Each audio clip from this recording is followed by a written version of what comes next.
কিরে ছোট, তুই ঝাড় দিয়ে ময়লাগুলো আমাদের দিকে ফেলছিস কেন? ফেলেছি, বেশ করেছি। তুই কি পায়ে পা তুলে ঝগড়া করবি টুম্পা?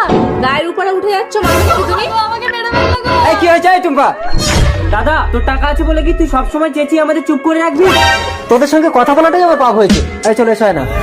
রাজু, তোমার দাদার মাছের ফিশারি আছে বলে এত টাকা। এই নাও, এই কেরোসিন তেলটা নিয়ে গিয়ে ফিশারিতে ঢেলে দাও। ঠিক বলেছো, তাহলে দাদার ফিশারি সব মাছ মরে যাবে। এই তো দাদার মাছের ফিশারি, কেউ কোথাও নেই তো? কেরোসিন তেলটা ঢেলে দিই। কি আমার ফিশারির সব মাছগুলো মরলো কি করে? এ তো কেরোসিন।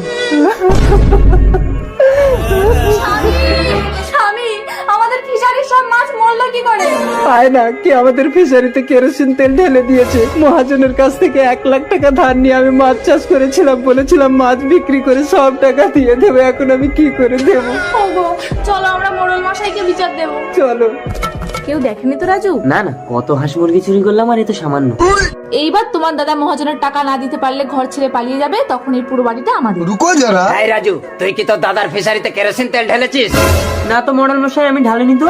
মরণ মশাই দেখুন, ওদের হাতে এখনো কেরোসিন তেলের পাত্র আছে। মডেল মশাই আমি রাগের মাথায় করে ফেলেছি। 2 দিনের মধ্যে তোর দাদাকে 1 লাখ টাকা ক্ষতিপূরণ দিবি আর তোরা এই বাড়ি ছেড়ে চলে যাবি। না না মরণ মশাই, ওদেরকে ঘর ছেড়ে যেতে হবে না, মহাজনের 1 লাখ টাকাটা দিলেই হবে।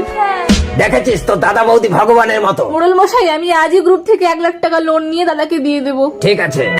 এই মুরগি চো, তো দাদাকে যে 1 লাখ টাকা লোন করে দিয়েছি ওটা চুরি করে নিয়ে আয়, আর আসার সময় বাড়িতে আগুন লাগিয়ে দিয়ে আসবি, তাহলে ভাববে সব টাকা পুড়ে গেছে। ঠিক আছে। কি ব্যাপার, বাড়িতে কেউ নেই কেন? শোকেশের চাবিও তো পাচ্ছি না। এখানে কাগজে কি লেখা আমি তো পড়তেও জানি না। না না, তাড়াতাড়ি বাড়িতে আগুন লাগিয়ে পালাই, কেউ এসে যাবে।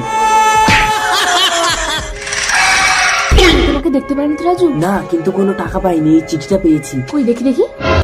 দান করে কেরালায় কাজে চলে এসেছি।